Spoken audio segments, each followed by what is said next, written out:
네, 반갑습니다. 소개받은 우봉식입니다. 저는 재활의학과 전문이고요. 지금 그 의료기회 쪽 활동으로는 대한회복기재활학회 이사장을 이제 맡고 있습니다. 지금 아마 전국에 71개의 재활의료기관이라고 하는 그 재활병원이 보건복지부 지정병원이 올 3월부터서 이제 3기입니다. 3기. 3년 단위로 지정이 되는데 그 제도를 이제 도입하는데 많은 결정적인 역할도 또 제가 한 바가 있습니다. 대한의사협회에서는 의료정책연구원장을 2021년부터 2024년까지 맡아서 우리 이필수 그때 당시에 의사협회 회장님하고 같이 여러 가지 정책들 많이 또 발표하고 했었습니다. 오늘 이제 제가 좀 드리고자 하는 말씀은 필수 의료예요. 우리 경기도 의료원장님 이름 이필수시죠. 경기도에서 하시는 원장님이 하시는 의료가 다 필수 의료입니다. 사실은. 자, 의료는 사실은 다 필수예요. 필수. 모든 의료가 필수예요.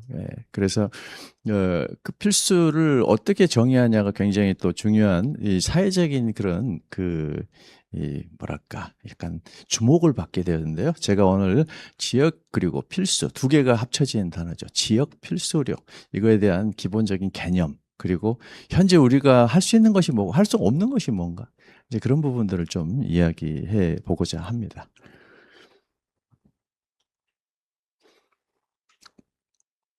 3월 10일 날 이 법이 제정됐죠. 그 필수 의료 강화 지원 및 지역 간 의료 격차 해소를 위한 특별법. 그래서 이 법이 제정이 되었어요. 그래서 이게 필수 의료에 대해서 이제 제2조에 보면 정의가 있습니다. 정의. 한번 제가 읽어볼게요. 이게 중요한 내용이라. 필수 의료란 국민의 생명, 건강과 직결된 의료 분야로서 그 시급성과 중대성 등을 고려하여 국가의 정책적 추진이 필요하다고 보건복지부 장관이 정하는 것을 말한다. 이게 무슨 뜻인지 아시겠어요? 이걸 봐가지고 필수 의료가 무슨 뜻인지 아시면은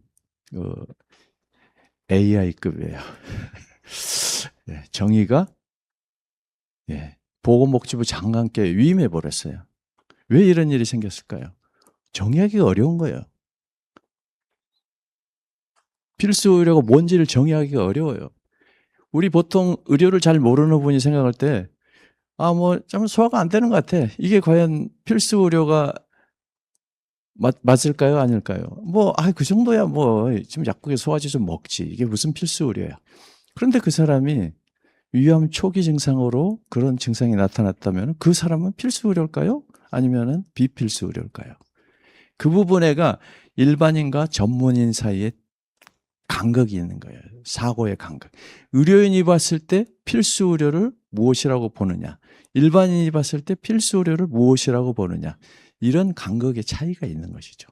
물론 필수 의료라는 단어 자체도 사실은 우리나라의 아주 특별한 그런 단어라고 할 수 있습니다. 제가 지금 가면서 설명드리겠습니다. 원래 필수 의료라는 단어가 없었어요. 우리나라에. 그런데 이제 아산병원 간호사 사망 2022년도에 이제 이게 나면서 굉장히 주목받게 됐죠. 그런데 사실은 그 처음 시작은 바로 이 아덴만 석혜균 선장 이 사건이 이제 여명 사건에서 이게 이제 주목을 받게 됐어요. 2011년도에. 그리고 이제 이 북한군 그 판문점에서 그 넘어온 그 사건 이게 이국정 교수가 이제 그때부터 자꾸 이제 이런 이야기를 하다 보니까 이게 무슨 필수적으로 뭔가를 해야만 되는 그런 의료 반드시 국가가 뭔가를 해야만 되는 그런 인식들이 이제 점점 국민들 사이에 생기게 된 것이죠. 그런데 알마티에서 필수 의료는 영어로 essential healthcare입니다. 알마티에서 1987년도 거예요. 78년도. 1차 의료, 프라이머리 헬스케어 이 컨퍼런스에서 필수 의료의 정의를 내렸어요. 프라이머리 헬스케어 is essential healthcare. 그러니까 1차 의료가 바로 필수 의료다라는 정의를 내렸죠. 그러니까 우리가 생각하는 거 굉장히 다릅니다. 이게 최초의 그런 정의라고 할 수가 있겠고요. 그래서 이제 정의가 어려우니까 이제 개념을 좀 잡기 위해서 조작적 정의를 이제 연구를 하기 시작해요. 그래서 이무상 교수가 이렇게 이제 연구를 해서 그동안에 쭉 나온 것들을 이제 한번 카테고라이즈 합니다. 그래서 건강보험이라는 단어가 나오고 건강보험 급여, 국민 생명과 직결, 그리고 시장 실패, 국가가 직접 개입해야 뭐 이런 키워드가 이제 나오게 돼요. 필수 의료에 대해서. 이게 이제 맞는지 여부는 뭐 좀 차치하고 이렇게 이제 논의가 됩니다.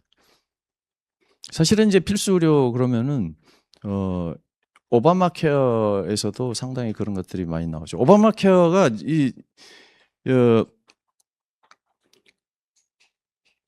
2013년이죠. 그때 이제 오바마 케어가 이제 도입되는데 그때 오바마 케어의 핵심은 보험 급여를 할 거냐 말 거냐였어요.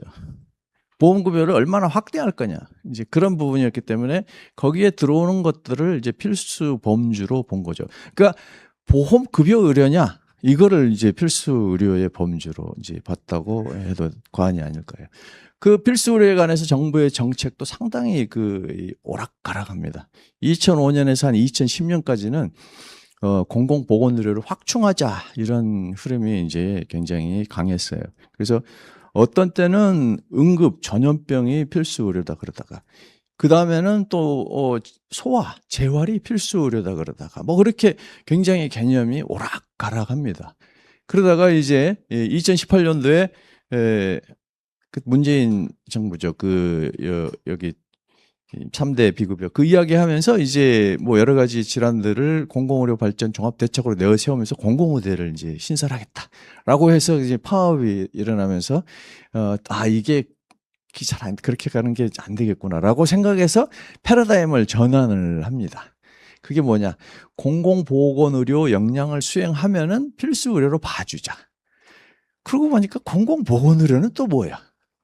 공공기관에서 하면 공공보건의료인가? 그거는 이제 이 기관을 중심으로 하는 가치가 되겠죠. 두 번째로 공공보건의료의 정의가 행위를 가지고 나눌 수가 있겠죠. 예를 들어서 공중위생이라든지 방역 이런 것이 공공보건인가? 또 세 번째로 계층을 가지고 나눌 수 있겠죠. 저소득층을 위한 것이 공공보건의료인가? 그런데 우리 공공보건의료 그 기본법에 따르면은 모든 의료를 공공보건의료라고 정의하고 있어요. 그러니까 굉장히 앞뒤가 안 맞는 거죠. 그래서 굉장히 혼란이 오게 돼 있어요. 게다가 또 독특한 우리나라만의 독특한 개념이 있는데 민간에서 이 투자가 이 가격 적자로 인해서 시장 그 공급의 실패로 인해서 적자가 계속돼서 공급이 안 되는 그런 거를 공공의료로 하죠. 사실 그건 뭐 가격을 맞춰주면 해결되는 문제인데 그런 이상한 정의까지 나오게 되죠. 그래서 공공에 대한 굉장히 혼선이 지금 내재돼 있고 그 가운데 필수 의료까지 덮치니까 굉장히 더 혼란스러워진 그런 상황이 돼 있어요. 그래서 이번에 이제 이재명 정부에서는 의료계획 시행 방안으로 재정을 또 특별회계에서 만들고 뭐 보상 개혁을 하겠다 이렇게 이제 여러 가지 청사진을 내어놓고 있는데 좀 이제 두고 볼 일입니다. 예, 필수 의료가 이제 굉장히 딜레마죠. 뭔가 좀 정말 하고 싶은데 이게 뭔지를 모르겠어요. 하고 싶은데 그 정의가 애매하니까 뭐를 해야 될지 모르는 거예요. 자, 그래서 무엇이 문제인가를 한번 이런 카테고리로 제가 보겠습니다. 우리나라의 필수 의료 문제가 정말 심각하냐? 이거부터 한번 지금 다 심각하다고 하니까 심각한가? 심각하다고 그러니까 심각한 거지. 심각한지 생각해 보셨어요? 뭐가 심각한지. 다들 심각하다 하니까 심각한 거예요. 정말 심각한지 한번 보겠습니다. 그다음에 지역 격차. 국민과 의사들은 어떻게 선진국은 어떻게 하고 있냐? 이제 경기도는 또 그럼 필수 이런 보건의료에 대해서 어떤 이 생각들을 갖고 제가 경기도의 연구 보고서라든지 이런 것들을 몇 개 좀 살펴보고 했습니다. 근데 이제 뉴스에 뭐 나오는 것들이에요. 이게 한국 의료계에서 세계적이다. 외국인 의료 관광 117만 명이 왔다. 뭐 정말 뭐 모든 분야에서 최고다. 암병원 자, 이 정도 되면 한국 의료가 문제가 있나요? 필수 뭐가 문제죠? 잘 이해가 안 되죠. 그래서 데이터를 한번 봤어요? OECD, 다들 OECD 하니까. 사실 OECD는 뭐 이게 별로 참고하는 자료인데 다들 강조하니까. 그래서 OECD도 보니까 기대 수명도 굉장히 아주 상위급이고 평균이 81세인데 한국 83.5세. 그러니까 여기 빨간색이 한국입니다. 암 사망률 네, 평균인데 이렇게 좋아요. 순환기는 1등이에요, 1등. 한국이 일본을 한 몇 년 전부터 제꼈어요. 일본을 제끼고 한국이 세계 최고의 이 실력을 자랑하고 있어요, 순환기 질환. 근데도 지금 또 순환기 우리나라 문제가 많다고 이야기들을 많이 하세요. 도대체 얼마를 잘하면 문제가 많다는 이야기를 안 하실까? 이제 하는 또, 근데 진짜 문제 이런 데 있는 거죠. 1등은 1등인데 꼴찌 뒤로 1등이에요. 자살 사망률. 이런 이야기는 아무도 하지 않습니다. 왜 여기 필수 의료만 자꾸 사회적으로 이슈화가 되냐. 자꾸 문제를 삼으니까 그래요. 어떤 정치적인 그 목적을 가지고. 의료의 지역 격차는 얼마나 심각한가 이것도 한번 보겠습니다.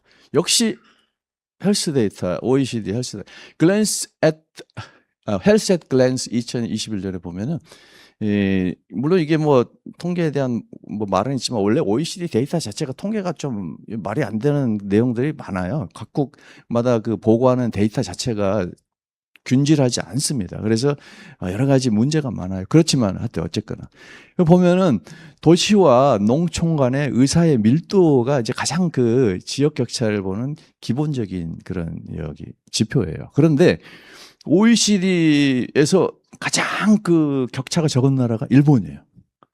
그 다음에 어느 나라가 서 있습니까? 바로 코리아예요. 이 정도면 우리가 지역 격차가 적다고 말을 해야 되는가? 얼마나 지역 격차가 없어야지 지역 격차가 없다고 말을 할 것인가? 이제 그것에 대한 또 우리가 질문을 던질 수가 있는 것이죠. 가장 지역 격차를 또 이야기하는 것 중에 치료 가능 사망률이 지역 격차가 크다. 뭐 이런 이야기를 하세요. 그래서 치료 가능 사망률이란 이 치료를 제때 받았으면은 죽지 않을 사람이 적절한 치료를 받지 못해서 사망하는 것을 인구 10만 명당 몇 명인가 이걸 가지고 나타나는 게 치료 가능 사망률이에요. 그래서 OECD에서 의료 수준을 평가하는 가장 중요한 그런 파라미터들이에요. 이거하고 이제 또 회피 가능 사망률 이제 이렇게 두 가지를 보는데 그 중에서 예방 가능 사망률 두 가지를 보는데 그 합해 가지고 회피 가능 사망률이라고 그러고요. 치료 가능 사망률은 바로 의료에 대한 그 파라미터예요. 그 나라의 의료 시스템. 근데 보니까요. 한국이 OECD 2위예요. 2위. 가장 적게 죽은 나라는 어디냐? 1위가 스위스입니다. 스위스. 아시다시피 스위스는 아주 작은 나라예요. 38.2명. 다음에 우리나라가 45명이에요. 10만 명대 45명이. 그리고 파리가 벨기에인데 50인데요. 우리나라에 이제 시도별로 또 데이터가 있어요. 꼴찌가 어디냐? 제가 지금 있는 충북인데요. 충북이 17위 꼴찌인데 49.94명이에요. 그러면 OECD로 따지면 벨기에보다 좋네요. 38개국 중에 8위인 거예요. 8위. 파리보다 더 좋아요. 그럼 이게 한국이 잘못하고 있는 건가? 그것도 아닐 수도 있잖아요. 그죠? 그래서 이 지역 격차가 과연 크다고 말을 해야 되는 것이냐 이런데도 그런 분이 있어요. 예, 백종헌 의원님이 이런 거주지 상관없이 시의적절한 치료를 받을 수 있어야 된다. 충북에 이렇게 많이 예, 사망했다라는 거죠. 얼마나 잘하면은 그 다음에 말이 안 나올까요? 그런 이제 생각을 해보게 됩니다. 자, 국민들과 의사의 인식을 한번 보겠습니다. 예, 최근에 이 연구 보고서들, 이렇게, 경기도에서도 이제 많이 연구하고 보사연 등에서 이제 뭐 한 것들 발표된 걸 보면 대다수가 필수 의료는 국가 책임을 강화해야 된다. 그렇지만은 그 어디까지인지는 좀 혼란스러워하고, 국민들은 지역 간 의료 격차가 존재한다라는 인식을 대부분 하고 있어요.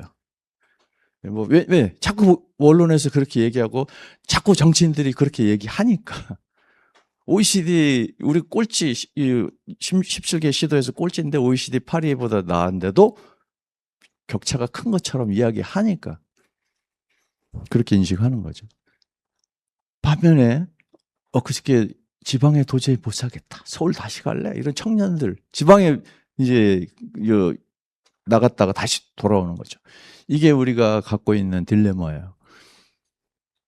맛있는 빵집이 이 김연모 빵집이 이제 저기 대치동에 가면 김연모 빵집이 있어요. 아주 유명하잖아요.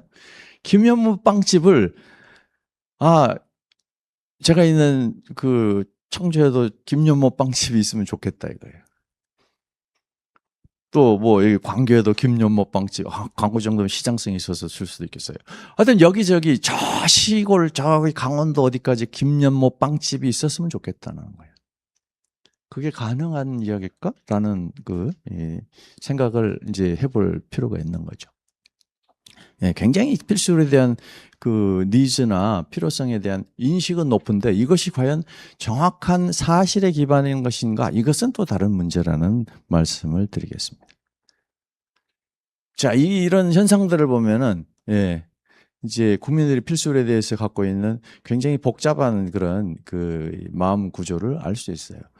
철원에 이게 이런 이 지역 필수 의료를 이게 국가에서 책임져야 된다. 그래서 출산을 이제 지역에서 하자. 해서 철원병원에다가 국비를 지원해 줍니다. 이제 그래서 예산을 받아가지고 했는데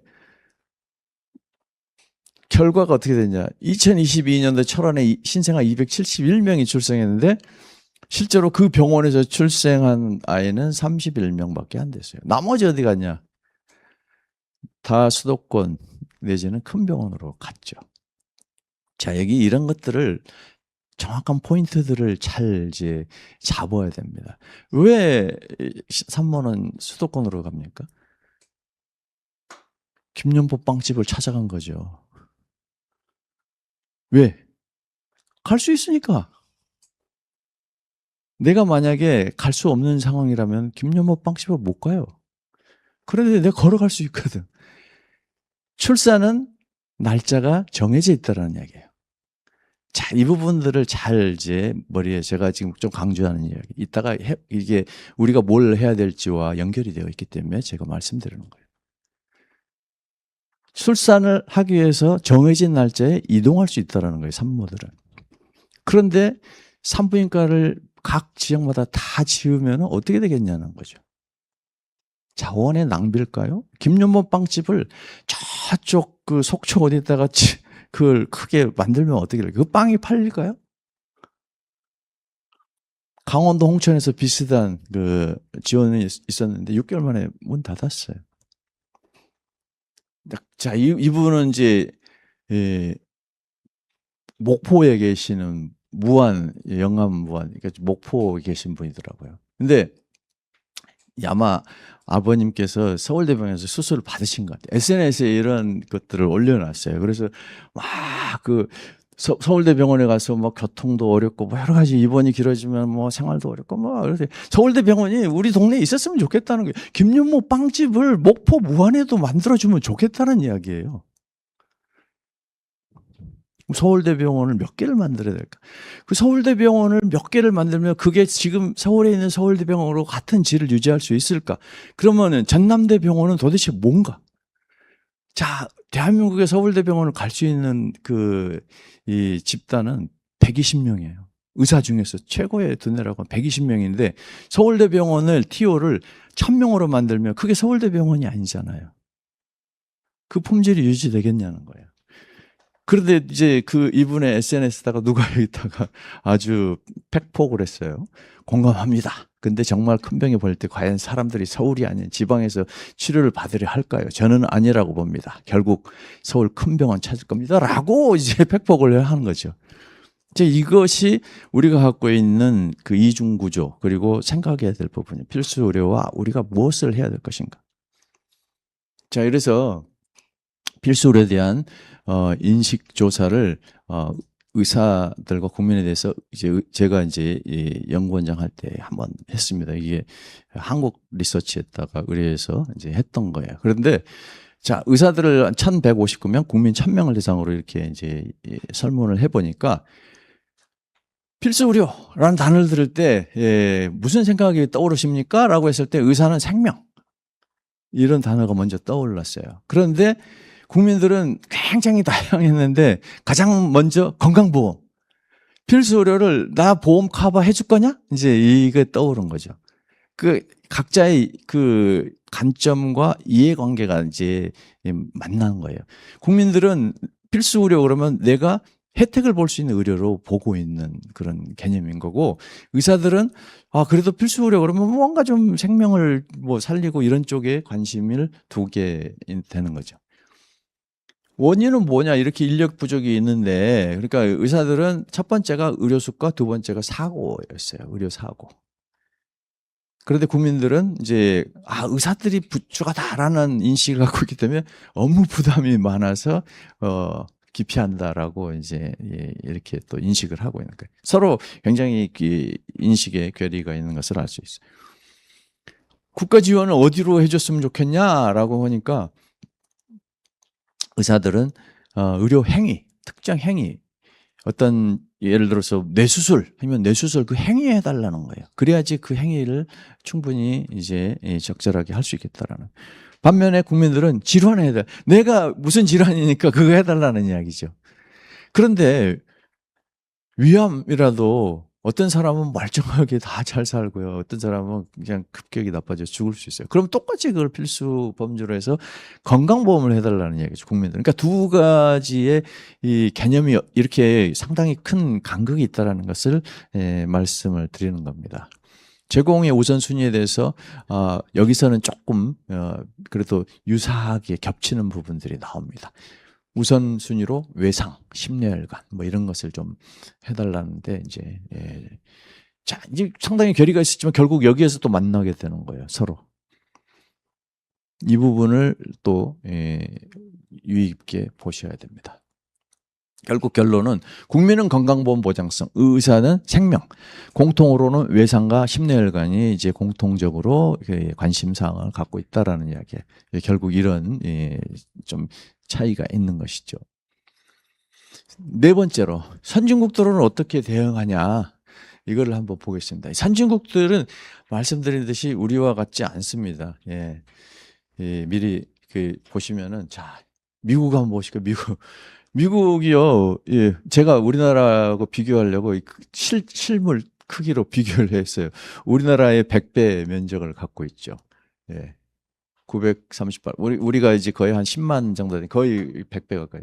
이렇게 큰 나라예요. 이렇게 큰 나라니까 지역 의료가 없을 수가 없겠죠. 우리나라 이 작은데도 지역 의료가 문제다고 이렇게 막 하니까 미국은 얼마나 심각하겠어요. 그래서 안 되니까 간호사를 의료를 행위를 일정 정도 뭐 처방도 하고 진단도 하게 허용해주고, 또 외국에서 오는 의사들은요, 우리나라에서 지금 미국 갈 수 있어요. 뭐 마음에 안 들면 지금 젊은 의사들이 아주 좀 스트레스 받아서 미국 많이 간다고, 실제로 대학 교수들은 미국 가가지고 눌러앉는 교수들이 요즘 급격히 늘고 있어요. 대학 교수들 중에 미국 가가지고 연수했다가 눌러앉죠. 그래서 한국을 이제 탈피하는 사람들이 많이 나오는데, 가서 보면은 외국인 의사가 갈 수 있는 곳은 한정되어 있어요. 지방으로 가요. 지방의 필수 의료, 간호사와 이제 이런 사람들을 커버하던 곳에, 그래, 콘라드 30, 이 J1 비자를 가지고 지방으로 가는 거예요. 거기 얼마든지 받아주거든요. 그래서 이제 근무하기를 좋아하는데, 그만큼 지역 의료가 크니까 어려운 거예요. 호주도 마찬가지죠. 호주도 우리나라 이만하고 호주. 여기도 마찬가지 비슷해요. 이 학비도 지원해주고, 뭐 해외 의대 졸업한 의사들에게 여러 가지 좀 특전을 줍니다. 그래서 지역으로 가서, 호주는 이제 워낙 그 인구는 적고 땅은 넓기 때문에 이게 아주 특징적인 로얄 플라잉 닥터 서비스. 프랑스는 이 의료 사막이라는 단어가 이제 있어요. 의료 사막을 없애자, 이게 바로 의료 정책이에요. 그래서 의료 사막에 근무하면은 그 장학금을 줘요. 의료 사막은 단지 물리적으로 그 어떤 사람이 적은 그런 지역이, 사막 지역이 아니고요. 프랑스에 사막 없습니다. 어찌 되었거나 경기도에서도 의사가 가기 싫어하는 지역이 사막이에요. 의사가 가기 싫어하는 지역을 의료 사막이라 그래요. 그 사막에 근무하는 지역을 이제 의사를 이제 지원해 주는 그런 제도가 있어요. 일본이 아주 잘 돼 있고 우리보다 굉장히 그 여러 가지가 우리가 벤치마킹 하는 나라 중에 하나죠. 자, 일본에서 지역 의사제가 잘 되니까 우리나라도 잘 될 거다고. 왜냐? 의료보험 제도 일본하고 우리하고 거의 똑같죠. 일본에서 그 장기요양, 그 일본의 개호보험을 우리나라가 이제 들여와서 2008년도에 장기요양 보험을 시작했어요. 일본은 2000년도에 개호보험 제도가 시작돼.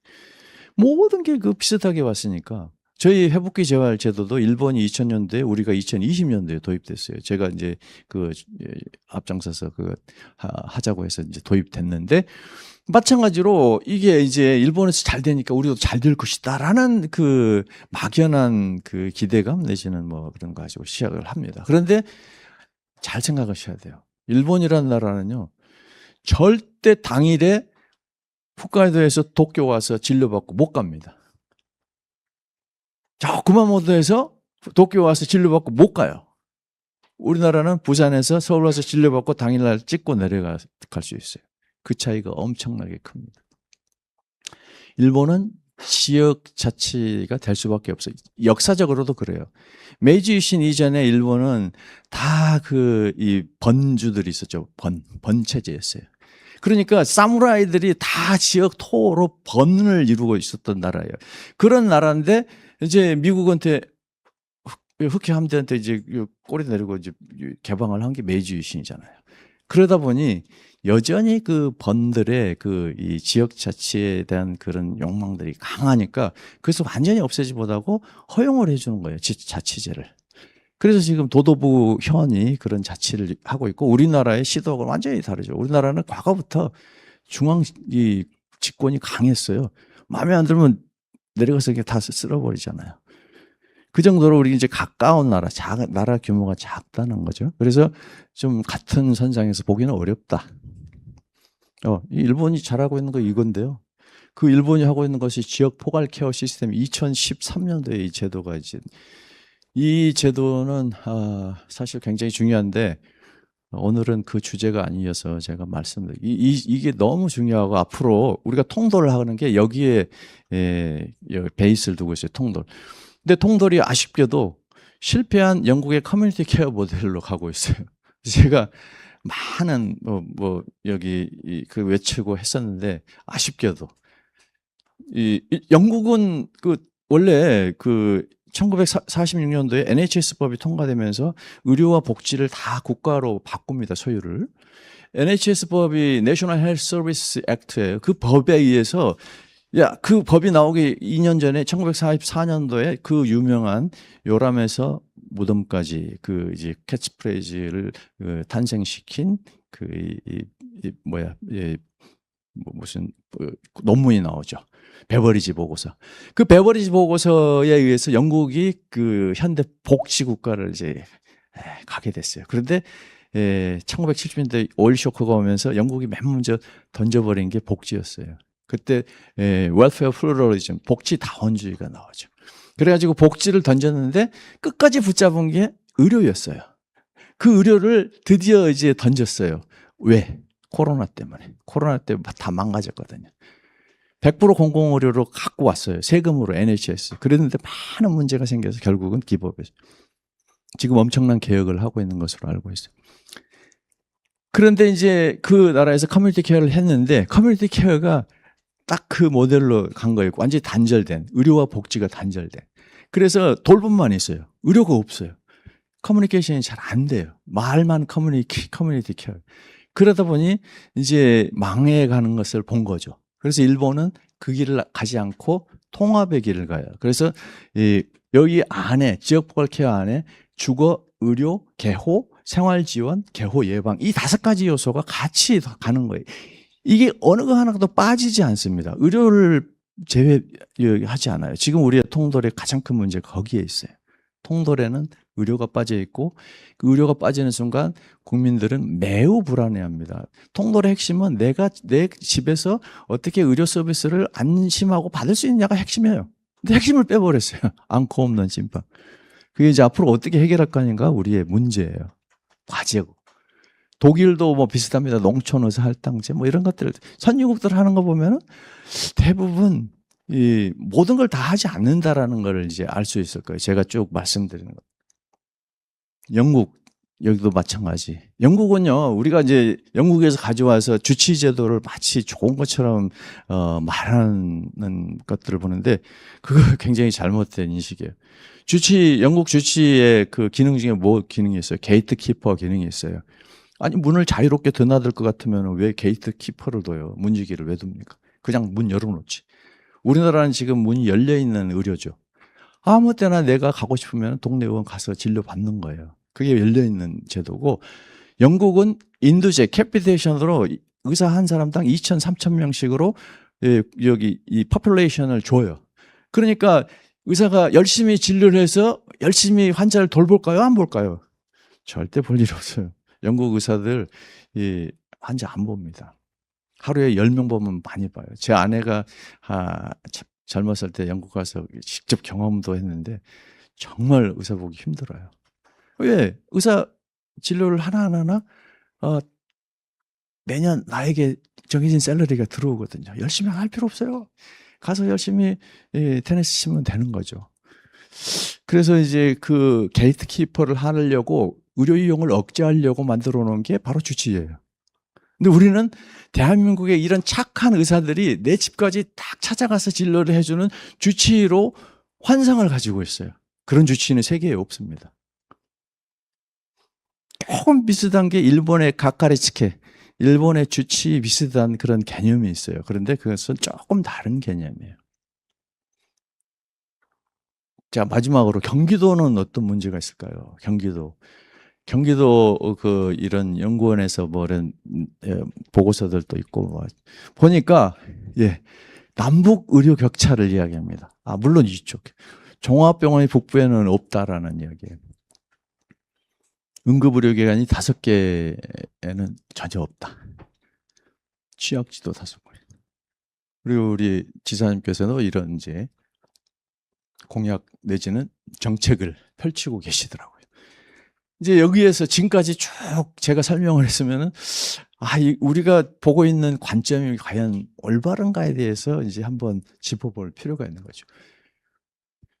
아무리 경기 북부에서 멀어도 종합병원 찾아가는데 1시간은 절대 안 걸립니다. 일본에 제가 적십자사 한참 우리 이제 응급실 뺑뺑이 뭐 지역 그 응급의료 뭐 말랐을 때 실제 일본의 적십자사의 응급의료 체계를 가서 시찰하고 본 적이 있어요. 근데 거기는 구급차부터가 다르죠. 우리 구급차는 짜리몽땅하고 이제 10% 넓은데 일본은 슬림하고 길어요. 그 헤드 쪽에서 환자를 처치할 수 있는 공간이 확보되어 있어요. 그런데 재밌는 거 아주 인상 깊었던 게 아이패드에 환자의 정보를 다다다닥 입력하면은 실시간으로 그 환자를 배후 진료가 가능한 병원이 다다다닥 떠요. 나이, 증상, 어떤 것 필요한 것들 조치 이걸 딱 이렇게 입력하는 순간 여기에 몇 베드가 있고 의사가 누가 있고 이게 딱 뜹니다. 그러면은 119에서 바로 그리로 가요. 그런데 우리는 이제 전화하는 거죠. 전화. 소통이 잘 안 되고 있어요. 그 일본에 왜 그런 시스템이 잘 되어 있는가 제가 이제 여러 가지를 보고 왔어요. 그래서 이제 그 일본의 이제 이 119 그 목표는 50분 안에 환자를 여기 이 게이트 투 게이트 집에서 병원 문까지 델리버리하는 게 이제 그 목표입니다. 자, 이제 이런 문제를 놓고 경기도가 해야 될 것들이 어떤 건지를 우리가 이제 분명 그 서로 국민과의 그 의사들과의 그 생각 간극이 있을 수밖에 없죠. 왜냐하면 서로 갖고 있는 전문성도 다를 것이고 또 니즈가 다르기 때문에. 그런데 이제 그것을 다 다른 것을 다 합칠 수가 없어요. 그러면 공통점이라도 한번 찾아보자 이거죠. 코어 패키지 바로 이런 거죠. 이런 부분들을 어떻게 해결할 거냐 이제 이게 남아 있는 거예요. 이 부분이 필수 의료라면은 어떻게가 남아 있는 거죠. 제가 이거를 이제 클로드에다가 한번 물어봤어요. 필수 의료를 재건하려면은 필요한 게 어떤 것들이 있냐? 그러니까 돈, 시스템, 사람, 거버넌스가 필요하다. 정말 요즘 클로드를 앞설 이제 정말 이 사람은 없는 것 같아요. 모든 것들이 균형 잡힌 아주 정답을 내놓습니다. 물론 뭐 디테일에 들어가면 좀 다를 수 있죠. 돈 반드시 필요하죠. 돈이 없으면 아무것도 안 돼. 시스템이 있어야 돼요. 진료 어떻게 전달을 하고 사람이 필요하죠. 그다음에 어떻게 거버넌스 그걸 운영할 것인가의 문제가 필요한 것이죠. 근데 무엇보다도 이 돈의 문제, 돈이 일본이었어요. 돈의 문제가 지금 심각하다는 거예요. 이 건강보험 재정이 과연 버틸 수 있겠냐라는 거예요. 제가 이제 이렇게 보면은 이게 국회 이거 보고서인데 이제 국회 보고서를 봐도 문제인데 저는 한번 제가 일본을 많은 연구를 했습니다. 사실은 한 2000년대 초반부터서 계속 20년 넘게 다니면서 연구를 하고 있고 보고 있기 때문에 일본하고 비교를 해봤어요. 우리나라인데 지금 이 빨간색이 우리나라고요. 파란색이 일본이에요. 일본인데 1인당 경상 의료비가 이렇게 이제 같은 고령화율 시점에 이렇게 우리가 엄청나게 높다라는 것을 확인할 수 있습니다. GDP 대비 금액 단순 금액뿐만 아니고요. 금액은 2배가 넘는데 GDP 대비 그 경상 의료비가 이 시점에 오면은요. 우리나라 2022년이죠. 이 일본이 그때까지 보시면은 4.3에 7점에서 17.5까지 4.3에서 6.0까지 스테디하게 올라갑니다. 근데 우리나라가요? 3.9에서 시작해서 9.7까지 이 정도로 어지럽게 아주 막 우리가 막 울렁증이 날 정도예요. 급격하게 올라가고 있다라는 것이 지금 우리의 가장 큰 딜레마예요. 일본 대비 1.6배를 쓰고 있어요. 그냥 단순 금액 비교가 아니고 GDP 대비 그러니까 가장 비교할 만한 지표가 되겠죠.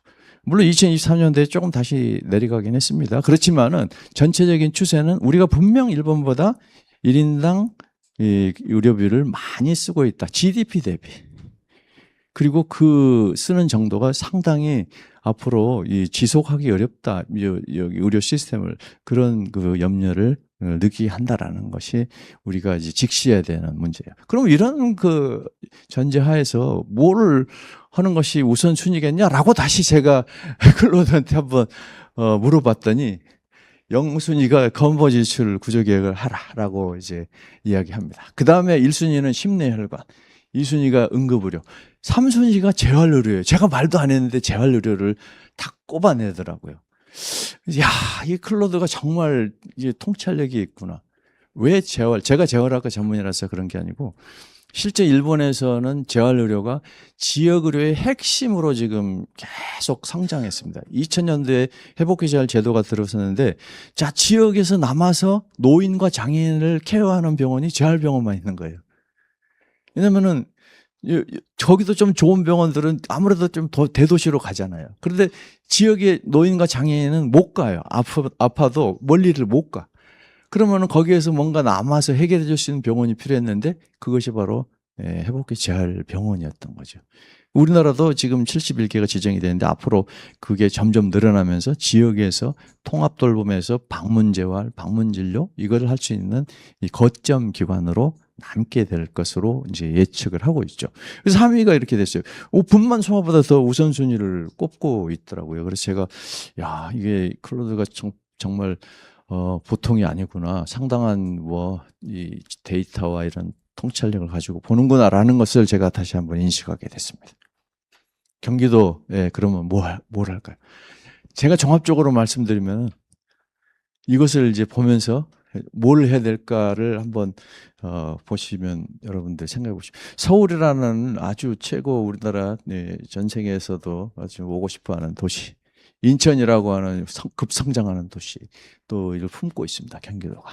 그렇지만 이 북과 남과에는 상당히 많은 이런 간극이 있습니다.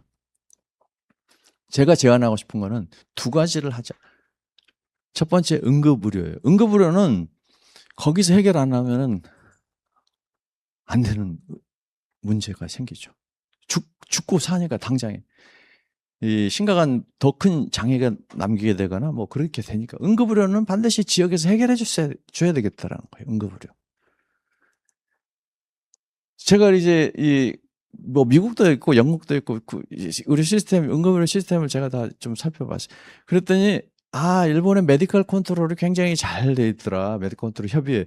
어떤 응급의료에 대해서 의료의 필요를, 그 환자의 필요를 적절하게 해결해 주는 그 위원회가 있더라는 거예요. 거기에 의해서 환자도 이쪽으로 배치도 하고 뭐 여러 가지 협의회를 통해서 프로토콜도 만들고 교육도 하고 뭐 이런 시스템이 돼 있더라는 거예요. 이런 것이 필요하겠다.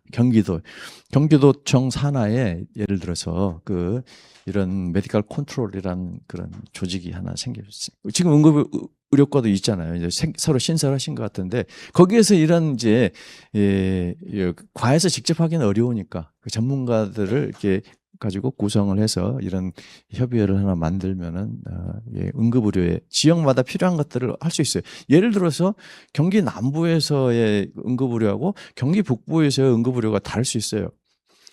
경기 북부 저쪽 여기 휴전선 가까이 있는 곳에 거기에 있는 응급 환자를 위해서 거기다 병원을 지어야 될까요? 어떻게 생각하십니까? 요즘 그 시골에 가면요, 이 할아버님들 읍내 나가기 편하게 부르는 택시 있죠. 제가 이제 그걸 주장해요. 프랑스에 가면 사뮤라는 시스템이 있어요. 응급 후송 시스템이죠. 사뮤. 이 시스템이 그러니까 지역적으로 어려운 환자들은 빨리 후송하는 거 중요하죠. 그런 시스템을 갖춰야 되는 지역이 있을 것이죠. 필요한 지역이. 어떤 지역은 어떤 특정 기관에 재정적인 지원을 예를 들어 뭐 우리 경기도 의료원에 원장님 이름도 필수인데 필수의료 잘하라고 재정을 확 지원해 줄 수도 있겠죠. 그러면은 거기에서 할 수 있는 것들을 장비나 시설, 인력을 맞출 수가 있을 거예요. 그런데 수원에 있는데 저쪽 의정부에 있는 환자를 볼 수는 없다라는 거예요. 남양주에 있는 환자 볼 수는 없다라는 거예요. 응급 환자는. 거기는 숨 넘어가요. 거기에서 해결해 줘야 돼요. 그러면은 거기에서 어떤 것을 해줘야 되겠냐는 거예요. 빨리 후송 체계를 만든다든지 이런 지역별 대응 방안이 달라야 되겠다라는 것이 제가 이제 말씀드린. 두 번째가 노인 장애인을 위한. 노인 장애인들은 죽으나 사나 갈 수가 없어요. 그 지역에 사는 거예요. 노인 장애인이 저쪽 철원 저쪽에 그 있는 노인 장애인을 거기에 좋은 의료를 제공하기 위해서 예를 들어서 그런 주장 하시는 분들 계세요. 삼성병원을 거기다가 진짜 삼성병원 같은 걸 진짜 지어집니까? 삼성병원 가서 운영이 안 되는 거를요. 김연모 빵집을 속초에다 다 지어주면 되냐는 거예요. 시장성이 없는 거죠. 그 환자들을 다 볼 수가 없기 때문에 결국 그 지역에 남을 수밖에 없는 그 의료의 대상자들을 위한 것에 집중하자라는 거예요. 왜? 재정이 한정이 되어 있으니까. 얼마든지 재정이 있다면 할 수 있겠지만. 그래서 지역에서는 노인 장애인이 지역 필수의료 혁신의 두 번째 키가 된다라는 거예요. 노인 장애인을 위한 의료를 각 지역마다 응급의료를 위한 지역을 아까 분만은 제가 이제 대안을 드리는 거예요. 분만은 정해져 있어요. 출산이. 그러니까 거기다가 산부인과 병원에 돈을 쓰고 지원을 하는 것보다 출산 장려금 해서 현금 급여하는 게 훨씬 더 적게 들어요. 자기가 원하는 데 가서 하라는 거죠. 그래서 그런 정책이 좀 다양하게 이제 그 상황에 맞게 진행될 필요가 있다라는 것이 저의 이제 생각이고 경기도에 제안하고 싶은 이야기입니다. 마지막 슬라이드입니다. 우리가 모든 것을 다 하겠다고 하는 것은 아무것도 하지 않겠다라는 것과 같은 이야기예요. 아름다운 무지개가 있어요. 저 무지개를 잡을 수 있어요? 보기에는 아름답지만 절대 잡을 수가 없습니다. 완벽한 평등, 완벽한 균질, 불가능한 얘기. 그러니까 우리는 저 아름다운 것을 보고 아쉽지만은 아름답다 하고 또 거기에서 이 마음을 위로를 받고 할 수 있는 현실의 것들을 할 수 있는 그런 받아들이는 것도 필요하겠다. 이것이 이제 제가 마지막으로 드리고 싶은 메시지입니다. 감사합니다.